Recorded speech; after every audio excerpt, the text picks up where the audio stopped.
So this is a really interesting thing about the naivety with which platforms like Twitter and Facebook have been set up. Like when I was trying to get interviews from Facebook and Twitter, which is a whole chapter of my book, like they claim to be all pro free speech, but then won't actually answer any questions. They say this naive stuff like, we're here for everyone to have a voice. What a load of shit. Like, as we saw with Frances Hagan's Senate testimony, you are not there for everyone to have a voice. The primary motive of all these giant platforms is profit.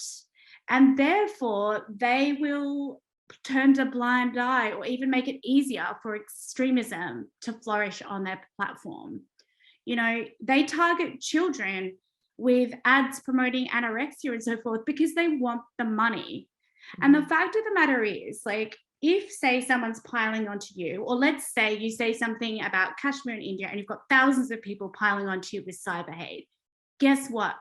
That makes them a ton of money because of the advertising. So it's absolutely diluted.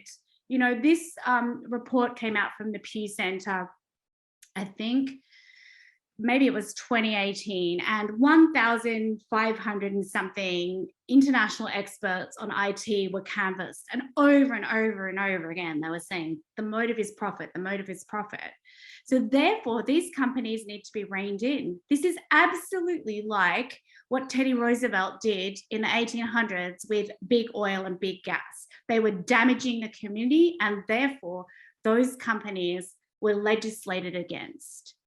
These big companies need to be broken up, and they must be forced to have a public duty of care, because they're not going to do it on their own. They're not. We can see it. We can see the unmitigated damage that they are doing.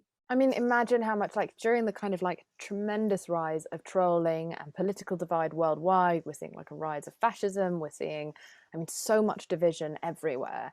And such vile behavior. People pushed to suicide, young people pushed to suicide in increasing numbers by online trolling. I imagine social media platforms made a fucking killing.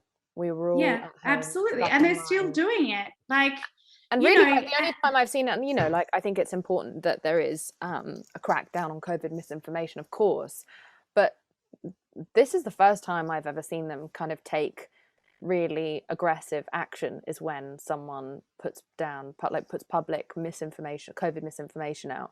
And while I'm glad that that's happening, I also have to say I'm a little bit pissed, because now we know they can fucking act really fast, and they can flag things, and they can monitor things, and they have chosen to neglect women and children's the violence that we receive online, and the trans people that I've seen have like people in their DMs saying they're going to behead them, etc. They could have done something about this all along, and have chosen not to, because absolutely, because now like there is also like there is a profit, and this is not me being remotely like against the fact that they're like monitoring vaccine information, but there is profit from big pharma. So if they shut down any kind of vaccine misinformation, that's also part, not just because they're just great people who want us to all get out of the pandemic faster, because the pandemic's actually serving them really well financially. It's also partially because there's someone potentially in their pocket who's paying them for advertising. 100%. And I had someone in my family who I loved desperately, and she was unvaccinated, and she died the most horrific death because of COVID. So sorry to hear that. And it's because of misinformation on Facebook.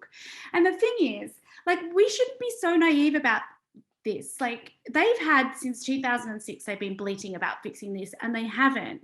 If they can target me when I put on 2 pounds and give me weight loss advertising, they can fix cyber hate. They're not because they don't want to.